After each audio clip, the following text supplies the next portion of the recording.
Europe 1. Et tout ce week-end, honneur au sport féminin dans les médias français. C'est une opération qui se tient chaque année. Dans Europe 1 va plus loin, ce samedi matin, nous parlons donc de rugby féminin. La discipline est en plein boom depuis quelques années avec pour moteur une équipe de France qui cartonne vraiment. Et pour en parler avec moi, il y a Simon Rubin du service des sports d'Europe 1. Bonjour. Bonjour. Simon, d'abord, un constat global. Le rugby féminin est encore tout petit, mais il grandit fort vite. Oui, aujourd'hui, elles sont près de 19 000 Françaises licenciées. C'est un record, évidemment, un chiffre en augmentation constante depuis plusieurs années. Plus 500% de hausse par rapport à 2004. Alors, parmi les raisons d'un tel succès, la fédération qui a su capter ce public féminin qui jouait déjà depuis longtemps, un peu au collège, au lycée, mais surtout en université. Et puis, il y a une tendance globale à la féminisation du sport. Et puis, des moyens mis très tôt en place par la FFR pour encourager la pratique. Alors, on est loin du nombre de licenciés masculins. Ils sont environ 260 000 joueurs en club aujourd'hui. Mais ce qu'il faut noter, c'est que le rugby, globalement, perd des licenciés depuis quelques années. Et que dans ce contexte, voir le rugby féminin continuer sa croissance, c'est exceptionnel. Et surtout, ça veut dire qu'on tient là une discipline d'avenir à fort potentiel. Et bien sûr, l'image du rugby féminin bénéficie des très bons résultats du 15 de France féminin. Si vous voulez voir des bleus qui gagnent, c'est très simple. Allez voir les femmes. Mais bien sûr, victoire dans le 6 Nations l'an passé. Un premier succès historique face à la Nouvelle-Zélande. C'était en fin d'année dernière.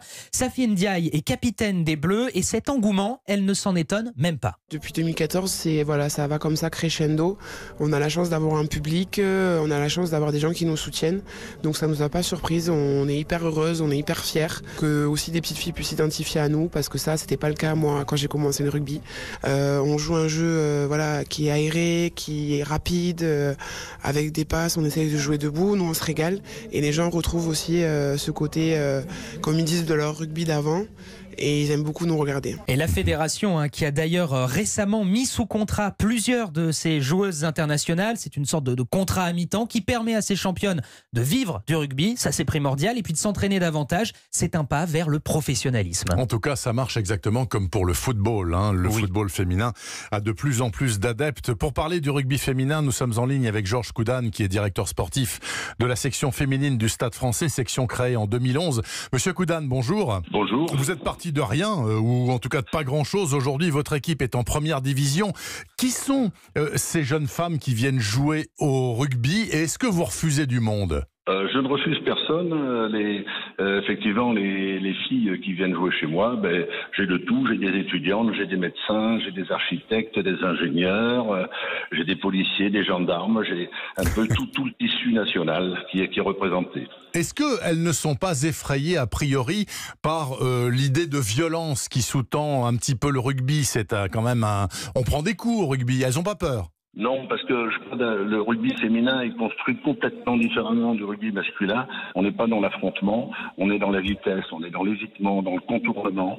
Bien sûr, il faut attraper l'adversaire, il faut le plaquer, mais on n'est pas du tout dans le même contexte d'avoir cette domination physique de l'affrontement direct. Par rapport à ce que disait voici un instant Simon Rubin, est-ce que vos filles là, en première division du Stade français, elles sont professionnelles, elles sont payées par le club ou pas ? Non, absolument pas. Elles ne sont absolument pas payées. Elles bénéficient de primes de match sous condition qu'elles gagnent le match. Oui. Pour certaines, on a une aide sur des logements qu'on leur donne, mais qu'elles ont. Mais ça s'arrête là, quoi. Il n'y a absolument pas d'argent qui circule. Et comment voyez-vous la suite, Georges Coudane ? Je ne parle pas seulement de votre équipe du Stade français, mais du rugby féminin tricolore, en quelque sorte. Peuvent-elles aller très loin, aussi loin que les filles du foot ? Ou est-ce qu'il y a vraiment nettement meilleur que les Françaises ? Non, je pense qu'elles peuvent aller, comme les filles du foot, elles peuvent aller encore plus loin.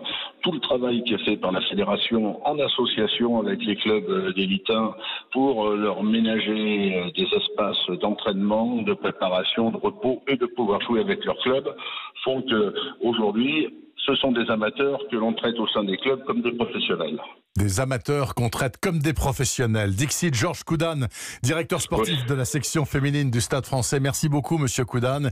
Et merci à vous, Simon Rubin, du service des sports d'Europe 1, pour cet éclairage sur le rugby féminin, promis apparemment à un brillant avenir.